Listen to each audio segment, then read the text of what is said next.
Resident Evil is a horror franchise. That's the entire point. But somewhere along the way, Capcom forgot that. So today, we're ranking every major Resident Evil game by one metric only: how much they actually frighten you. Not quality, not fun factor, just pure terror. And we're starting at the very bottom, Resident Evil 6.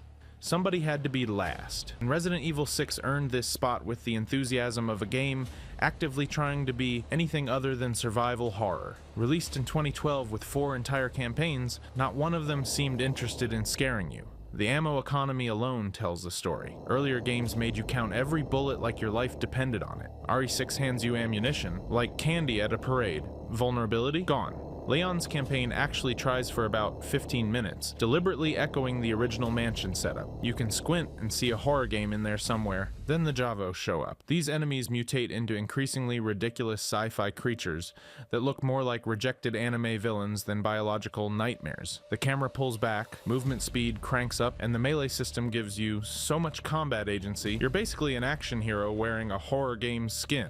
Chris punched a boulder in RE5, and RE6 said, "Hold my herb," action movie.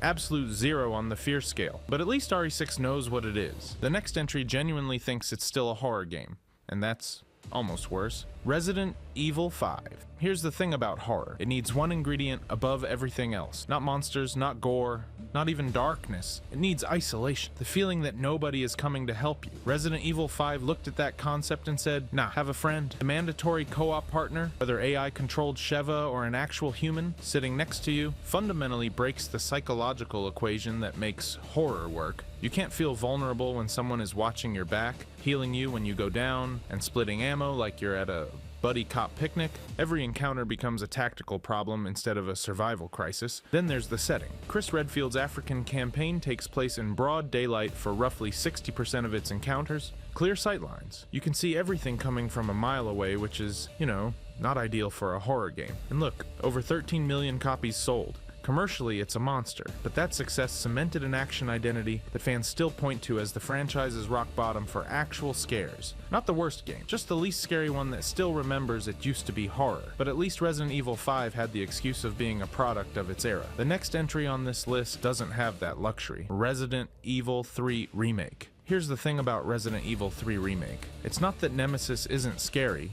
A 9-foot bioweapon sprinting at you while screaming, "Stars" should be terrifying. But the game hands you so many tools to deal with him that the fear has an expiration date. You've got the dodge mechanic, explosive barrels scattered around like party favors, and enough ammo to open a small gun shop. Nemesis shows up across numerous encounters throughout the game, and after the first handful, you're not running from him. You're kiting him into environmental hazards like he's a particularly aggressive dog chasing the same tennis ball. The urban setting doesn't help either. Wide streets give you room to breathe, and room to breathe is the enemy of horror. The night sequences do pull their weight, cutting visibility and forcing genuine tension, but they're moments, not the experience. Then there's the runtime. At 7.8 hours average, you barely have time to settle into sustained dread before the credits roll. Terror needs time to marinate, and this game is serving you a steak that's been on the grill for 45 seconds. The scares come in bursts, intense, well-crafted bursts, but you feel empowered more than helpless. And empowerment is the opposite of horror. But if you think having too many tools ruins the tension, wait until we talk about the game that turned combat itself into an art form and somehow still managed to be unsettling. Resident Evil 4. Here's where things get interesting, because Resident Evil 4 fundamentally changed how third-person games work forever, and in doing so, it may have accidentally murdered survival horror. You're in a cabin, surrounded by ganados. Then you hear it. 3 seconds of chainsaw revving before a burlap sack-wearing maniac splinters through the door and removes your head from your shoulders. That's sound design philosophy. Hearing the threat before you see it is pure horror DNA. It doesn't matter that the game gives you a shotgun and roundhouse kicks. In that moment, you are prey. The enemy variety is relentless: Ganados, Zealots, Plagas Mutations, El Gigante, Novistadors, Regeneradors. Each encounter messes with you differently. The Garrador fight forces you into a tight space with a blind, armored enemy that reacts to sound, turning a simple boss into a claustrophobic nightmare where every footstep could get you impaled. That's not action game design. That's horror direction wearing an action game's skin. Here's the thing though. This game has a 96 on Metacritic near universal acclaim. But the conversation always circles back to one question: did Resident Evil 4 save the franchise or kill the genre? Because every action horror game that came after, including Resident Evil 5 and 6, pointed directly at this game and said, see, they did it first, which is, not ideal for horror fans. But if you think the original handled that balance carefully, wait until you see what Capcom did with 19 years of hindsight. Resident Evil 4 Remake. Here's the thing about the original Resident Evil 4, it was terrifying in 2005, but not because of atmosphere. It was terrifying because a guy with a chainsaw could one-shot you and the controls felt like steering a shopping cart through mud. The horror came from mechanical vulnerability, not psychological dread. The 2023 remake fixes that, and by fixes, I mean it actually makes the game scary for the right reasons. Capcom rebuilt the entire visual pipeline with photorealistic lighting that plunges environments into genuine darkness. The village isn't just a combat arena anymore, it's a place where shadows move wrong and doorways feel like threats. The sound design alone transforms the experience, operating at a fidelity that 2005 hardware couldn't dream of achieving. But here's where it gets interesting. The enemy AI is fundamentally more aggressive and less predictable. Ganados flank, coordinate, and vary their timing in ways the original never attempted. You genuinely don't know when one is going to lunge versus circle behind you, versus just stare at you from across the room. That uncertainty is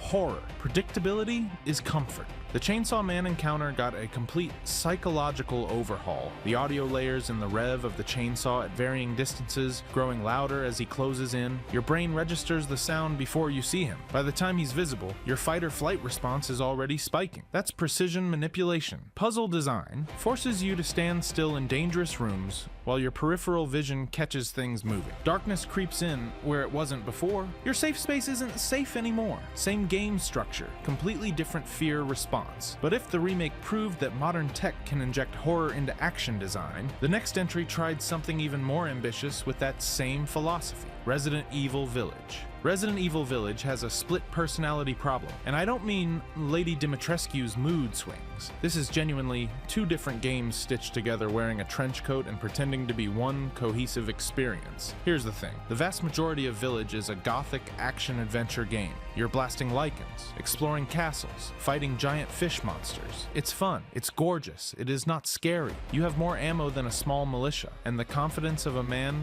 who's already killed a swamp monster made of fungus. But then you walk into House Beneviento. Your weapons disappear, the lights go out. Donna Beneviento's Cadu mutation has filled the estate with hallucinogenic flowers, warping Ethan's perception of reality the moment he steps inside. The house strips away every tool you've relied on and replaces combat with helplessness. Then comes the baby. A grotesque fetus monster stalks you through narrow corridors, accompanied by audio design specifically built to manipulate your anticipation. Its design is calculated cruelty, recognizable infant features fused with something from the bottom of a drain. Your brain simultaneously wants to protect it and run from it. That's not accidental. That's exploiting millions of years of caregiving instinct and then violating it. House Beneviento is consistently cited by players as the scariest section in the entire game. And honestly, the people who disagree probably skipped it. But one section of brilliance doesn't carry an entire ranking, which is why Village lands here instead of higher. At least Village committed to its horror for one unforgettable stretch. The next game on this list couldn't even manage that.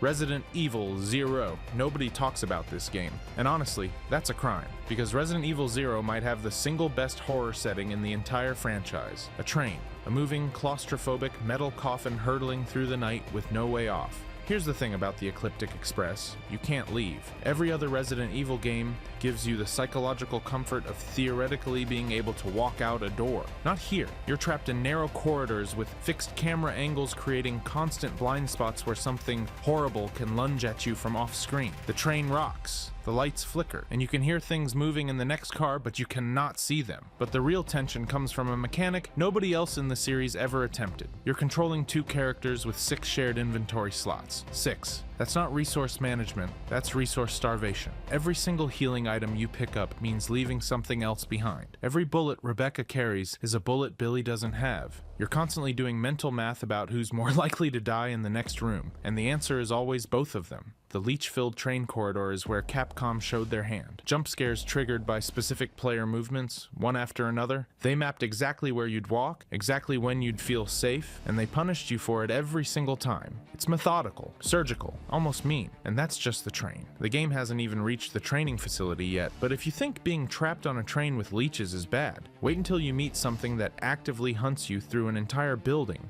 with no way to kill it. Resident Evil 3 Nemesis. Here's the thing about Nemesis. He's not smart. The AI running this 8-foot bioweapon operates across behavioral states that track your movement and create what feels like intelligent stalking. Players who dig into the actual mechanics discover predetermined patrol routes, exploitable patterns, and scripted triggers you can manipulate once you know the system. And none of that matters. Not even a little bit, because in 1999, when that thing burst through a wall for the first time, nobody was thinking about behavioral states. They were thinking about survival. The psychological weight of Nemesis existing in the same spaces, you transforms every room into a potential ambush site. You're not fighting an AI, you're fighting the idea of an AI, and the idea is way scarier than the reality. But here's where it gets genuinely revolutionary. Resident Evil 3 had save rooms scattered across Raccoon City. Sounds generous. Except Nemesis can follow you through doors and ambush you in areas you'd normally consider safe, shattering the one sacred guarantee the franchise had offered. Safe rooms meant safe. That was the deal.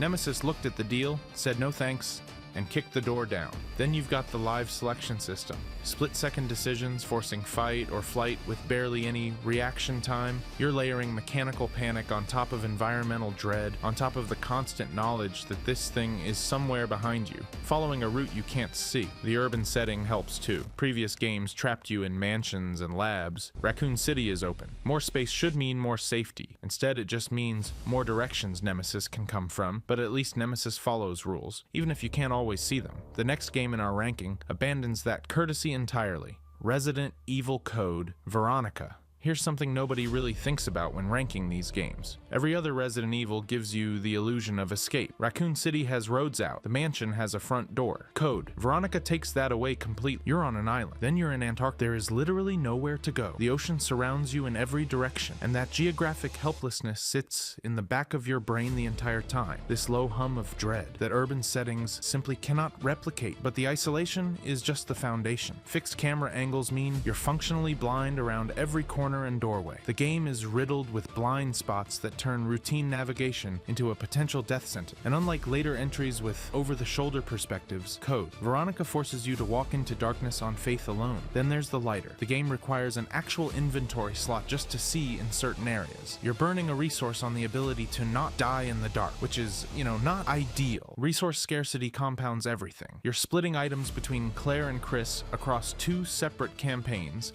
making decisions that can soft lock your run hours later. Every bullet Claire uses is one Chris won't have. Every herb you burn through now is one you'll desperately need in Antarctica. The game punishes hesitation and generosity equally. Geographic hopelessness, visual vulnerability, darkness as a mechanical threat, and resource management that turns every pickup into a crisis. Code. Veronica layers all 4 simultaneously and never lets up. But if you think isolated vulnerability is scary, wait until you see what happens when Capcom rebuilt the RPD from the ground up with modern technology. Resident Evil 2 Remake. Here's the thing about Mr. X. He's not the first stalker enemy in Resident Evil. He's not even the most mechanically complex. But he might be the most terrifying, and it comes down to something nobody talks about enough. His shadow. The RE2 Remake uses dynamic lighting that turns the entire Raccoon City Police Department into a warning system you never asked for. Mr. X's trench coat casts distinctive shadow patterns on walls before he rounds a corner. You see that silhouette stretch across the hallway, and your stomach drops. You know exactly what's coming. The anticipation is worse than the encounter, and it's not just visual. The real killer is directional audio. His footsteps thud above you, below you, getting closer, getting farther, then closer again. Your brain builds a mental map of where he is at all times, which sounds like it should reduce fear, but it does the exact opposite. You're constantly aware of a thing that wants to kill you. That's not comfort, that's torture. Now throw in 8 inventory slots. That's it, 8. You're solving puzzles across this station,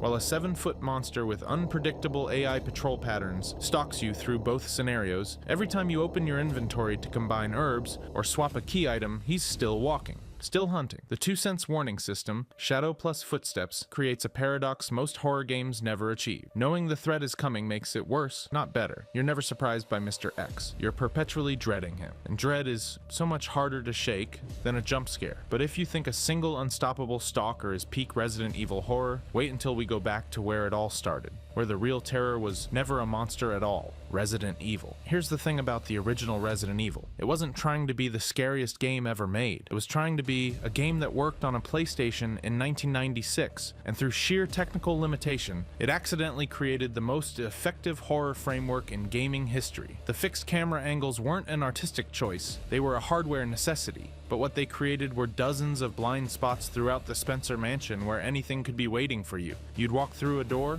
the camera would cut to a new angle, and suddenly there's a zombie 3 feet from your face. Every room transition became a dice roll with your life. Tank controls weren't designed to make you feel helpless. They existed because analog sticks weren't standard yet, but the result was a character who moved like they were wading through cement, while threats closed in from angles you couldn't see. You couldn't just flick a stick and dodge. You had to commit, turn, align, move. By the time you'd repositioned, whatever was chasing you had already closed the gap. Then there's the bullet economy. 7 shells left. 2 zombies in the east corridor, 1 hunter somewhere near the save room. Do you fight or do you run and pray? Every other horror game since has tried to replicate that resource scarcity, and none of them have nailed it this completely. The mansion itself operates on rat-in-a-maze psychology, limited visibility, doors that could lead to safety or to something that kills you in 2 hits. Modern games give you precision aiming, dodge buttons, responsive movement. All of that comfort erases the specific vulnerability that made this game burrow into people's heads. Decades of deliberate horror design have struggled to recreate what 1996 hardware constraints produced by accident, which is either poetic or deeply frustrating depending on how you look at it. But if the original proved that helplessness is the foundation of true horror, the next entry took that principle and cranked it to a level that made grown adults refuse to play alone. Resident Evil 7, Biohazard. Every other game on this list showed you a character in danger. You watched Leon get chased. You watched Jill get stalked. You were always observing horror from a safe distance, like watching someone else's nightmare through a window. Resident Evil 7 shattered that window and shoved you inside. The first-person perspective isn't a gimmick. It's the single most important design decision in this franchise's history. The camera becomes your eyes. The Baker plantation becomes your prison. Jack's footsteps land behind your head, and your brain, the stupid lizard part of it that can't tell the difference between a game and reality, starts firing survival responses like you're actually trapped in a house with a family of cannibals. Here's the thing. The Baker family stalks you relentlessly across this plantation, showing up when you least expect it, turning every hallway into a potential ambush. The sound design is layered with hundreds of unique atmospheric audio cues, which is clinically insane levels of detail for a game about a man who can reattach his own hand. Your inventory holds 6 slots. 6! The franchise's most extreme resource scarcity, happening while someone is actively trying to cave your skull in with a shovel. And then there's VR. The dinner sequence in VR has made grown adults physically recoil from their television sets. Jack Baker's pursuit in VR approaches genuine psychological distress. Players don't just feel scared, they feel trapped. That's not entertainment anymore. That's a hostage situation you paid $60 for. Sales exceeded 10 million units. Critics widely praised the perspective shift as a bold reinvention of the series. Turns out, when you stop showing people horror and start making them live inside it, they can't look away. That's the difference. Observed horror is a haunted house. Embodied horror is waking up and realizing you live there. If you enjoyed this video and want to see more, click the video on the screen now.